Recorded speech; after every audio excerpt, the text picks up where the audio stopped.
always looking to make the experience above and beyond. We now have these little salted chocolate frogs that come out. Instead of like the mint at the end, it's a little salted chocolate frog. People love them. They go like crazy over them. Lyman Winter cooked all around the country. Now you can experience his culinary artistry here in the Poconos at the Frogtown Chophouse. Welcome to Pocono Mountains Podcast, everyone. I'm your host, Jim Hamill. This is Season 5, Episode 12. We first introduced you to the guys at the Frogtown Chophouse in Swiftwater way back on Episode 41 of Season 1. Eric and Lyman are the epitome of brotherly love and complement each other so well in the front and back of house. PTN has just started a series on chefs in the Poconos, and Lyman is our first chef who sat down and took us into his kitchen for a tour de force. He's traveled miles and miles in his culinary journey to the Poconos. More on that in a bit. The Poconos is a year-round destination for millions, with 2,400 square miles of mountains, lakes, forests, and rivers, with iconic family resorts and historic downtowns. It's the perfect getaway. You can always find out more at PoconoMountains.com or watch PTN, the Pocono Television Network, streaming live 24/7.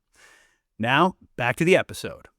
Lyman Winter and PTN senior video producer Elijah Reeder covered a lot of territory during their hour-long interview. We have a portion of that for you now. Enjoy.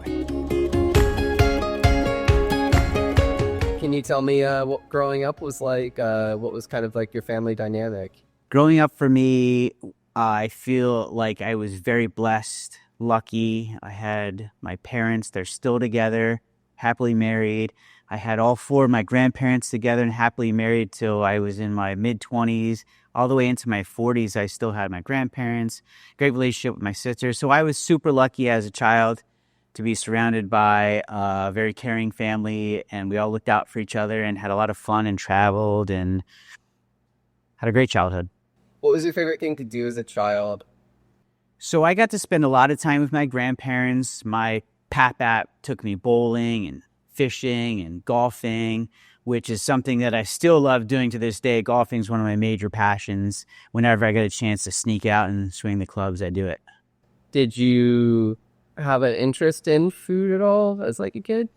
As a child, I was definitely interested in food, probably more the eating part of it, but I did enjoy spending time in the kitchen with both my grandmothers cooked. My mom's a great cook, and we did a lot of family gatherings where a lot of potlucks, and yeah, so I always enjoyed the culinary world, and it was always a special treat to go out with my parents when they took us out to dinner, a nice restaurant or something. It was always fun. So I did have a love for cooking and eating, throughout my life. Are there any dishes you remember making with your mom or your grandparents that stood out to you? So my mom did a lot of like casseroles, which sounds kind of lowbrow, but they were always really nice and like brought the family together. We did a big like Thanksgiving feast was always a big one for us. Easter, some of those major holidays. I really, really have fond memories of gathering around and doing like the full meal. Did you grow up in the area? I grew up in Bucks County. Oh, me too. Oh, you did? Nice.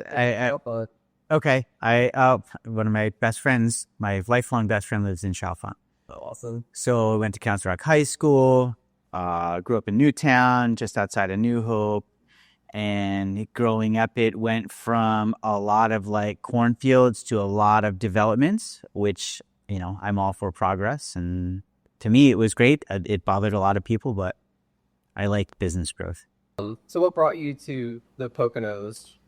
So, you want my story? Yeah. Okay. I'll try and make it semi-brief. No.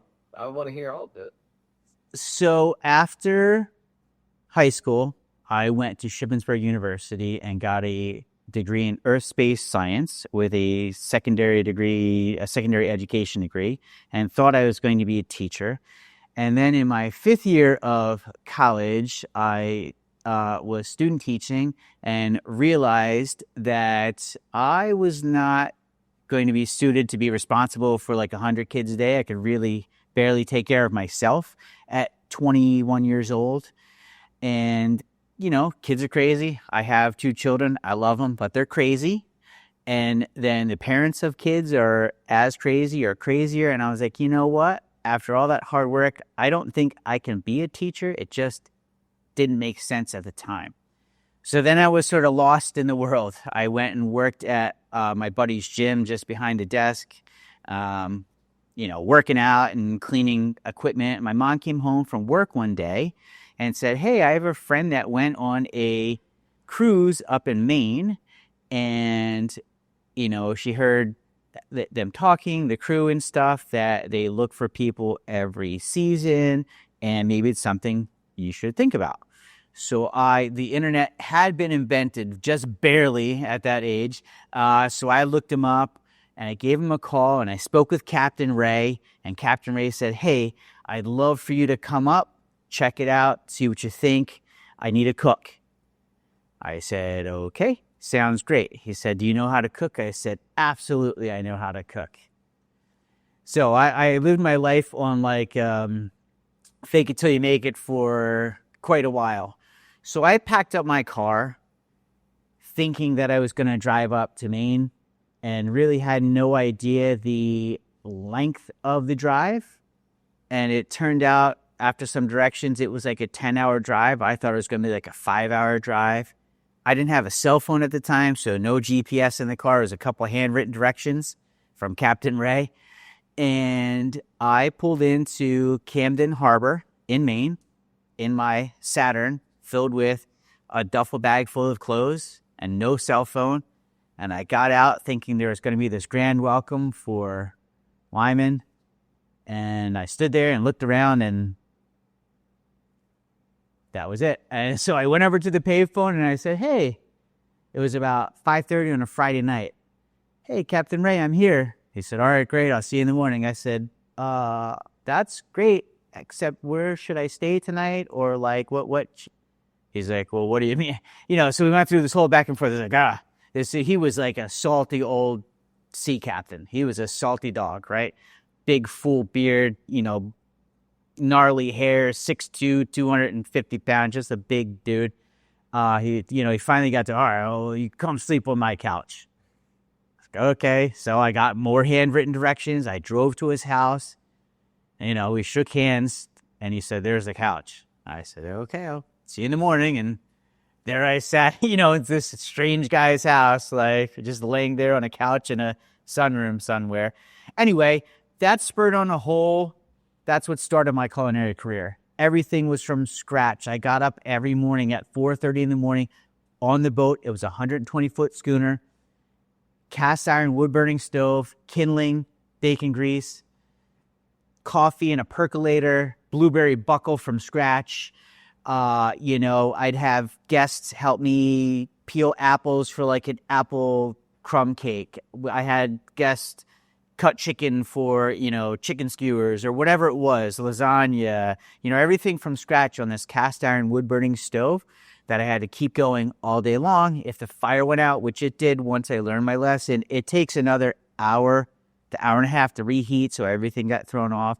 There was no electricity, so it was ice. You had to pack ice before each trip. They were 3- and 5-day cruises around the Penobscot Bay off the coast of Maine, out of Camden Harbor. And it was probably the most sort of inspirational summer for me. It was the most adventurous summer. And I really learned a lot about myself on that boat. Some good, some bad, and some lessons I took with me for the rest of my life. So towards the end of the season on the boat, I met a couple, Yasmin and Jack, and got to talking, and they said, hey, we own a bed and breakfast in Aspen, and we need crew every year. Would you like to come out and spend a season in Aspen? It took me about 30 seconds to go, yeah, that sounds great. So I went home for 2 weeks, packed my car up again, knowing that I was going to stay there for 8 months. And with one of the guys from the boat, we drove out to Aspen. That was the first Thanksgiving that I didn't spend at home in 23 years. So that was tough for my mom, but we worked through all that and had an amazing season in Aspen. Skiing, partying. Again, it was a lot of learning about life and myself and working. I was the breakfast cook. So I was up, again, 6:30 every morning. I started my day as the breakfast cook, while the other gentlemen that were working there went up and cleaned the rooms. And then by 10 o'clock, we were all on our skis and headed up. We were at the base of Lift 1A on Aspen Mountain. So probably some of the best skiing in the world. I had a season pass to Aspen Highlands, Buttermilk, and Snowmass, and did some pretty extreme skiing and, unfortunately, some pretty extreme partying because I was young. I didn't have any strings attached. So they did ask me to stay, but it was too much of a scene for me. I felt like I was going to go down a path that would have been not great as a person. So I opted out of staying, although I left on great terms. And from there, I was kind of lost in the world a little bit again. So I went and worked with a friend at a daycare, back to seeing if, helping kids and teaching kids was still like in the back of my brain. And that was fine. It was a good job. It got me through a while. And then I ended up at my uncle's restaurant out in Lewistown, Pennsylvania, by State College. That's where I fell in love with being a chef. I had a mentor there, Gary, and he taught me a lot about cooking and chefing, and I really dug the lifestyle, the late nights, sleeping in, getting to play golf, in the morning, and then going to work and kind of doing it all over. So then I decided after a while in Lewistown at the Waterfront Tavern, which is unfortunately no longer there, I decided I was going to be a chef and pursue it and start a culinary career. I was going to move to Baltimore. I called up a buddy. Hey, man, I'm packing up my car again. I'm going to move to Baltimore. Do you want to come with me? This was an old college friend. He said no. So I was kind of upset, and I was like, oh, man, I didn't really want to do it solo. And then like 3 days later, he's like, you know what? I changed my mind. I'm moving down there with you. So we packed up our stuff, got an apartment right on Pratt Street, right by Patterson Park. If you know anything about Baltimore, pretty rough area to live. Sirens every night, fireworks every night. People were chasing down each other down the street. My car was broken into 3 times in that year that I lived at that apartment.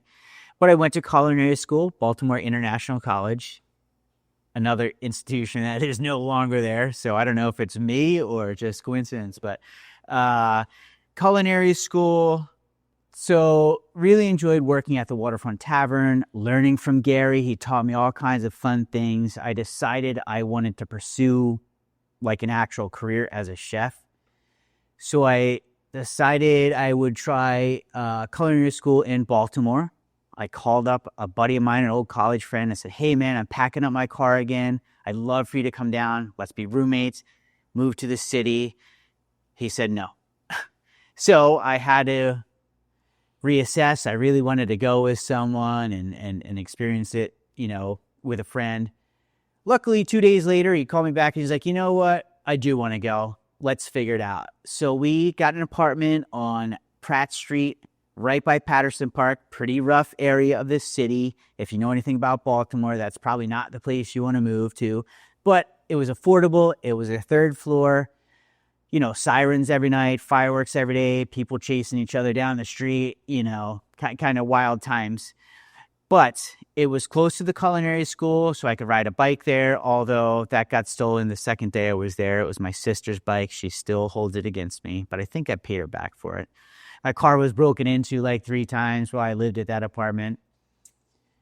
But culinary school was great. I learned a bunch. I ended up becoming a chef instructor at Baltimore International College, which has since been closed down. So I don't know if that's me or what it is, but it's actually a fun story. I was in the 2-year associate's degree, and I started working for the on-site restaurant. I don't even know, the Baltimore Chess Club or something. I forget what it was called. But I was the sous chef there. That was my first salary job. They offered me $21,000 a year as a salary.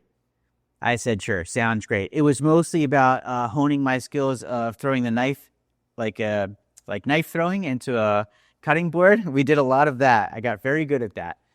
But we did produce food for lunches and dinners there. And again, I learned under a great chef, Tucker, and he taught me quite a bit. And I got to be with some students, and I really started to dig into my culinary career there. And then they were getting rid of that position, and I became friends with the dean of chefs and said, hey, man, I'd like to keep working. He said, well, how do you feel about teaching CA 100, Culinary Arts 100? I said, great. When? He's like, next semester. I said, well, I still have 2 courses I need to take. I probably shouldn't admit this on camera, and he goes, well, what are they? And I listed the 2 classes. He's like, oh, well, how about an A and an A minus? I was like, yeah, that sounds good to me. Let's go. So I actually, at graduation, sat with the chef instructors versus walking across the stage as a student, although they did read my name and I stood up and waved to everyone. But it was a really unique scenario. Now, to my credit, I had a 4.0 leading up to that. I had a secondary education degree, so teaching, and I had years of experience in my uncle's restaurant and on the boat. So I had, experience and education and, a culinary classes and courses. So it worked out great that I became a chef instructor at that school. And then as an instructor, I probably learned the most from sitting in on the other classes. It was a great scenario to sit in. I was allowed to sit in with the other chefs in their classes and learn from them, which really helped me along the way. At the end of my teaching career, I was done with it. The program had changed. A new dean came in. I didn't like, we were just producing buffets for the students. It was no longer entertaining. It was just peeling carrots over and over and teaching kids how to cut, which is important. Teaching them how to cut carrots uniformly is very important, but it was not entertaining to me. I was 24 at the time, 25. I needed some type of more adventure in my life. So one of the last classes after I decided I was going to move on, there was an older gentleman in class named Steve, and I took notice of, he was very mature. He came in dressed properly every day, because it was a constant struggle. Hey, man, you got to put on your neckerchief. Hey, man, you got to wear the hat. Hey, buddy, your chef coat is way too dirty. Steve came in every day, clean shaven, in a proper uniform, attentive. When it was time to clean, he cleaned. He didn't question anything. He just did it. So he was talking with another chef instructor, and I sort of butted into the conversation, and the conversation ended up being about, well, why are you here, Steve? Most of the kids said, oh, my mom told me I should go to culinary school because I don't know what to do. Well, Mr. Steve said, I'm here because I want to go and open a bed and breakfast and restaurant in the Poconos. I have years of experience in management and IT. I understand how to manage people. I love cooking. I can run a bed and breakfast, but I needed to learn a little bit about the culinary side of it. I said, wow, that sounds awesome. It sounds like you'll need a chef. He said, yeah, I will. So we got to talking. It worked out. We had a great rapport with each other. We met several times outside of school and outside of work and decided that we were going to partner up and move to the Poconos and open a bed and breakfast and restaurant. I was not a financial investor. I was emotionally invested in that project. So I did consider myself an owner because I was the first one in, the last one out. I did everything that needed to be done. That mentality of ownership it really started to build in me, which now I do own several businesses and we're continuing to expand our brand. But that's where I started in the Poconos. We moved up here. I packed up my car again. This is now the 4th time that I just packed up my car and moved to the Poconos. They bought a house before we even had the business. I said, hey, I'm ready to go. Can I come? Now, this process took like a year and a half. At that point, I was like, hey, man, I'm ready to get up there. Can I just come live with you? They're like, sure. So I went and lived in a room while we located finally the Frogtown Inn and 6 Acres Restaurant, which is over in Canadensis. And that's where we started. And that was my first kitchen. I got to rearrange it how I wanted. I created the menu. I set the tone for the culinary scene. I got to do a lot of fun, funky dishes and really started to establish myself in the Poconos. Could you tell me a little bit about how you feel about the Poconos now, having been here and like? I am a big fan of the Poconos. I have lived in the countryside. I have lived in the city. I've lived in suburbia. I've lived kind of all over in various settings. And I fell in love with the Poconos right away. I think it offers a lot of variety. You know, when kids are like, oh man, there's nothing to do in my town. Well, if you say that in the Poconos, then that's because you don't want to do anything. I'm now back into skiing with my kids. We put in a lot of days at Camelback. We've even had the good fortune of traveling up to Killington a couple times last year. My daughter's into skiing now. My son is awesome on the mountain. Golfing, shopping, the pools, the lakes, the antiquing, the hiking, the waterfalls. It's kind of endless. The indoor water parks. You can go mini golfing. You can go bowling. You can do really anything. And it's super easy to get to. Also, you have the availability to get to New York City in an hour and a half if there's no traffic. You can be in Philly in less than 2 hours. I can be to the Jersey Shore in like just a skosh over 2 hours, which is my happy place. So I you know, the diversity of people that live here, it really is kind of a melting pot, which I love, and a lot of growth in the area.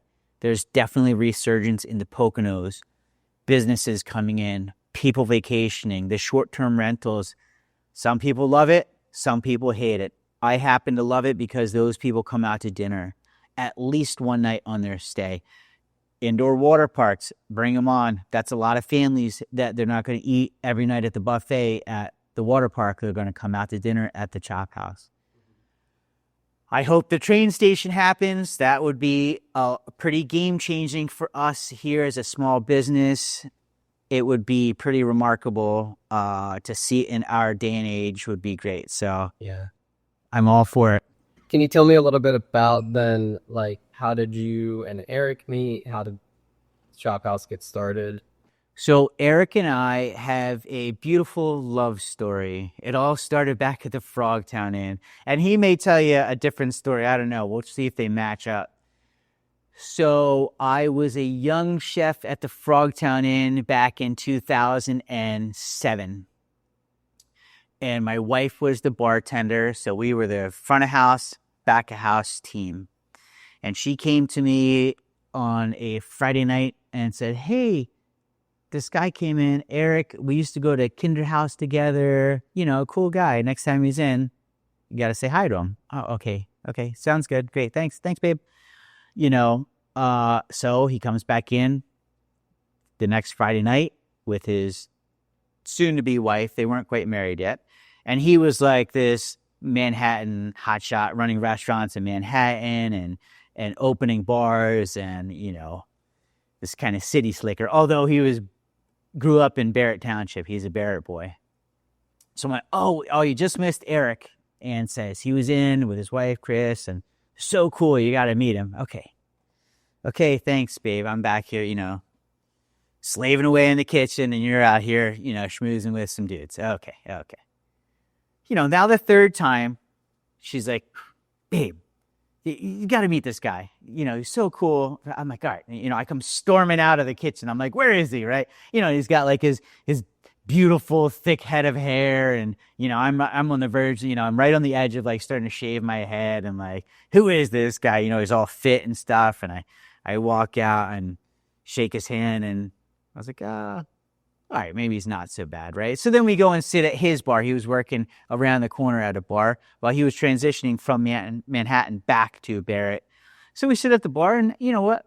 This guy's, halfway decent. He's kind of cool.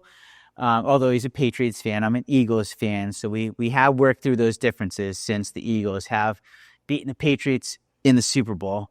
But that's a whole different story, right? So then he comes back in 2 weeks later. It's a Friday night. Again, Friday night was like his thing to come into the Chophouse. I get off early. My sous chef is finishing up. There's time for us to sit down and have a cocktail together. Finally, have a drink, have another drink. We're exchanging life stories, right? And by the end of it, it was one of those, like, I probably had too much to drink. He probably had too much to drink. It was one of those, like, I love you, man. I love you too, bro. We should open a restaurant together. It was like 1:30 in the morning. We should open a restaurant together. It'll be perfect, man. I'll run the front of the house. You can run the back of the house. It'll be great, right? And then the next morning you're waking up going, oh, what did we talk about? What happened? Right? Well, 2 years later, here we are, 13 years after that, running restaurants together. We're looking to open a new full-service restaurant, which is in the works. Top secret, but hopefully it's happening very soon. So that process, like the in-between, like, how did you guys actually get the ball rolling on opening up the Chophouse? So from that conversation of professing our love for each other, Steve and Joy and I came over to Woodfield Manor and the Frogtown Chophouse and opened, which was a terrible choice, the Frogtown Inn at Woodfield Manor. And then we had the Frogtown Inn and Six Acres Restaurant 8 miles away from each other. It was like a total PR nightmare. So Steve and Joy decided they were going to be done with the restaurant business. It was fine. Great. Eric entered the conversation and took over their half of the partnership. This is where I became an owner at the Frogtown Chophouse when we came over here. And then Eric took over their half of the ownership and bought them out, which unfortunately his father passed away in that transition. So he had nothing crazy, a couple bucks that he was able to like buy out their half of the business. And that was in 2012. He took over as my partner, and it sort of, all came together in what I think is a great relationship now, 13 years into it, and we still get along. The kids are best friends. He had a son. I had a son. He had a daughter. I have a daughter. The boys are best friends. The girls are best friends. We travel together. We vacation together. We do life together. It's been pretty remarkable, and again, it's another one of those scenarios where I feel really blessed that we've met each other and can do it together. That's awesome. You mentioned that you create the menu, and just from that's like a thing, the pride that you guys come across. What goes into you creating a menu, the prep involved, why the items you have on the menu, like what determines what gets put on the menu? So in menu development, a lot of it just came from feeling, past experiences, eating at restaurants and gathering ideas. One item that we'll talk about is an idea, a concept I saw at a restaurant down on the Jersey Shore and translated it into my own. A lot of it, menu development, comes from things that I have liked along the way. Early on, I tried to be like really creative, which set the tone for myself as a chef. I got away from some of that to look at the efficiency of menu, what works in the setting, and we've really evolved the Frogtown Chophouse into an experience-based restaurant. The menu's not fancy. The items aren't fancy. It's very readable. It's short, sweet, to the point. It offers a little bit of everything. So I have come a long way from doing like fried jicama chips and like roasted beets on the menu and, chicken roulade with different ingredients. And I used to do a stir fry to this is a pretty straightforward American meat and potatoes Chophouse. Burger and beer feature on Wednesday nights. All the usual suspects on the steak cuts, hand-cut fries, a half crispy chicken, that sort of thing on the menu that's really approachable and hits kind of everyone across the board and allows the experience to shine. You walk in, you have a great experience, you have a great dining experience, the service is awesome. Start to finish, you're greeted, hello, we say goodbye to everyone at the end of the night. That's sort of how that menu development has evolved. Now I also get other people involved in that menu development experience. Hey, what do you think? Everyone come up with a couple ideas. It's not just about me anymore. At one point it was like I am the only answer to the menu. It's now a team building, team involvement, where I get everyone into that, because I think it's people buy into that. Your team buys in when their item is on the menu, when they have input into it, they really buy into that experience.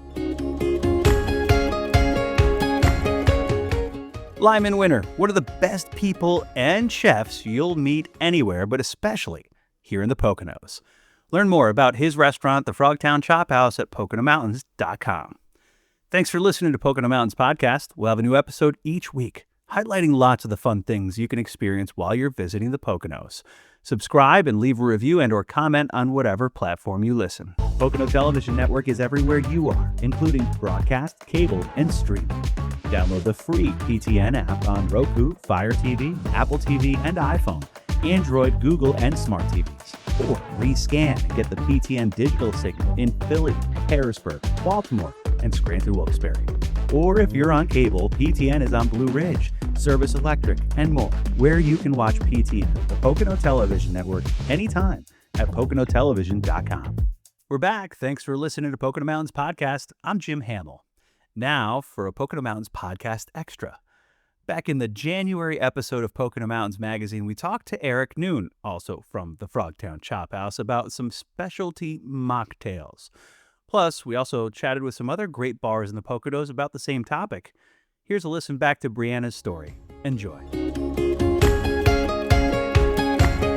We've taken you to award-winning wineries and breweries along the Pocono Beverage Trail, but did you know the Pocono Mountains is also home to outstanding mocktails? And today we're bringing you along to a few of the places that make them, beginning here at the Frogtown Chophouse in Cresco with the one and only Eric Noon. Eric, thanks for having us. Absolutely. All right, tell us, what is a mocktail and why are they so popular? They are hugely popular. What a mocktail is, it's pretty simple. It is a beverage that has 0 alcohol. Okay. Now, it's got a kind of a fun and storied past. So it started in the temperance era when they were like, women were going, no more drinking. It's breaking up families. So they started to create these things called shrubs, which are actually still popular today.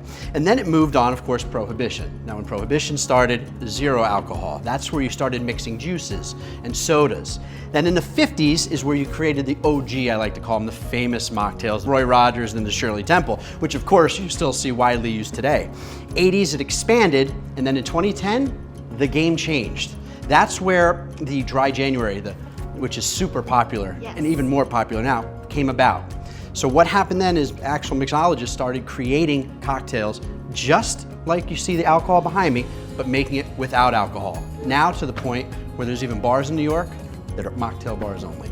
And here in the Poconos we have them as well. We do, we have fun with these. So we create seasonal. We have 2 in front of you. These are fun ones. We have the Espresso-Tini and the Mock Tea-Ni. So we are working on creating a cocktail in mind as we would an alcoholic beverage, but we're putting our non-alcoholic twist on it. So your mocktails change throughout the season, so every time someone comes in, they'll find something new. They will find something new, and the big difference is now we're craft making them. So you can only have this here. The syrups we make in-house, we have a special tea blend for our teeny that we use, so it's only here. So we've went farther than just having an NA spirit in-house, an NA vodka that we had Club to. We want you to come into our restaurant and have a craft mocktail experience. Why are people drinking mocktails? They are so wildly popular, but there's different reasons people indulge. Absolutely. Whereas it started with trying to suppress and not drink alcohol, and it was geared towards kids or pregnant women or DDs, now it's health. it's a social. So if you have anxiety of drinking and you're in a social environment, now you can come out and look like you're having a drink and create a social environment. Or if you're counting carbs, or you just don't want to drink. But it is, I think the biggest marker of it is health. I would say health is the key. Tell us what is in each of these mocktails. So here we have, this one's fun. So of course, an espresso martini is massively popular. It's one of the hot drinks right now. So here's our twist on it. So we take espresso. If you don't have a fancy machine, don't worry about it. They have some really good instant espresso. Espresso, heavy cream, and then we make a cinnamon sugar syrup. So that's the touch that we put on it that no one else kind of has. And then a touch of vanilla extract, which gives it almost a thought of booze. It gives that feeling and taste. Amazing. So that's more of the sweeter. And then this one is kind of really fun, so the teeny. So we take a house tea blend, we brew it, very, very potent. And the key with this is it's not a very fruity tea. I want it, again, to create a bitterness. There is a little bit of a fruit essence, but I want it to be bitter. So it's a tea. Then we, of course, put lemon, lime, touch of cranberry, and a honey syrup, and shake it, and we get this. This is booze. This will almost taste like booze. It'll give you a kick. It looks great. And here at the Frogtown Chophouse, you also have a full bar and a really nice elevated dining menu. So tell us a little bit about the restaurant. Absolutely. 13 years right here in the heart of the Poconos, Cresco, Pennsylvania. I'm a proud owner here with my wife and, of course, my partner, Chef Lyman, and his wife, and now our kids, of course. They're getting older. And we welcome into our house. We bring you into our home. Our service, our ambiance, and our food and beverage is top-notch, and we're super proud of it. Definitely a unique dining experience. And before we go, I think we need to try these. Let's go. You were eyeing up that And you can have as many as you want. Oh, that's true. Cheers. Cheers.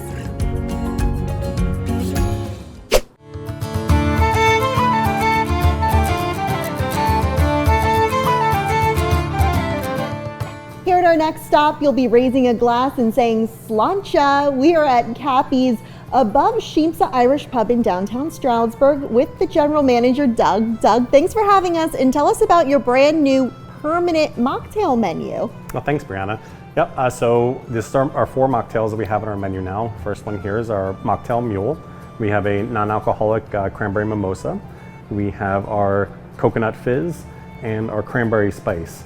So we decided to do a mocktail menu because we had an event during the tree lighting ceremony here in Stroudsburg. It was for a Harry Potter event, and we did some mocktails on that for children, but we found that adults really liked them, and it was very popular, so we decided we're going to make it a permanent fixture on the menu. So people can go downstairs at Shimsa Irish Pub and order one of these mocktails, or during a private event up here at Cappy's. Absolutely, yeah. Wow. Tell us a little bit about Cappy's and Shimsa Irish Pub. Sure, so our Cappy space up here above Shimsa is for private events, so we do a lot of rehearsal dinners, baby showers, wedding showers, things like that nature. And then of course we have Shimsa downstairs, our Irish pub, and we're celebrating 20-year anniversary this year. We're very excited about that. That's it's a long time for a restaurant to be in business, and we love it. It's been great. So make sure to come on over here to Shimsa in downtown Stroudsburg, check out that brand new mocktail menu, and I think we're going to indulge right now. All right, sláinte. Sláinte.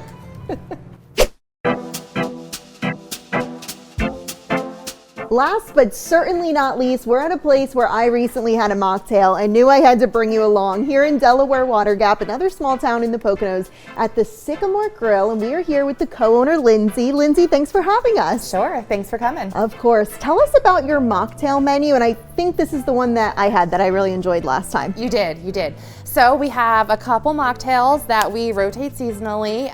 What you had last time, which you said was your favorite. Yes. This is an apple ginger fizz, so it's a nice tart drink. It is apple cider vinegar, a little ginger ale, fresh lime juice, apples and cinnamon. So it's a nice little combination. It has a good bite to it, and it's super tasty. Our other mocktail here is a rosemary grapefruit fizz, another nice seasonal winter mocktail, and these two are both available right now on our menu. And they're seasonal, so always something new when you come, but there always is going to be a mocktail menu. And you started this because you were seeing the popularity grow. Yeah, we really were. So people were asking for them. We had a popular summer drink. It was a berry lemonade and had vodka in it. People were always asking for a mocktail version. So we started selling that, and it was really popular. So we just started to add a couple to our regular cocktail list. And you also have non-alcoholic beers on the menu. We do. We carry a couple of those too. We have Heineken 0.0, Guinness 0, and we have Lagunitas IPNA. So a couple different choices, different varieties of NA beers too. Tell us about the Sycamore Grill here in Delaware Water Gap. Sure. So the Sycamore Grill we've been here for 20 years. We're right on smack middle of Delaware Water Gap, and it's a great town to be in. We have lots of locals, we have lots of tourists coming through, hikers and bikers, and just a ton of people coming through town. We love even more, and we're happy to be part of this vibrant community. Big variety here at the Sycamore Grill. I'm so excited to finally be reunited with this mocktail. So cheers. Cheers to that. And you can learn more about the eateries we showed you today and plenty more in the Pocono Mountains at PoconoMountains.com. I'm Brianna Strunk with the Pocono Television Network. Just how I remembered it. Perfect. It's really good. Want to sample some more mocktails in the Poconos? Just head to PoconoMountains.com. And we'll see who's the next on the new series, Chefs of the Poconos, soon. We hope you enjoyed Pocono Mountains Podcast. Please remember to subscribe anywhere podcasts are available. Come visit us in the Pocono Mountains. Plan your trip today.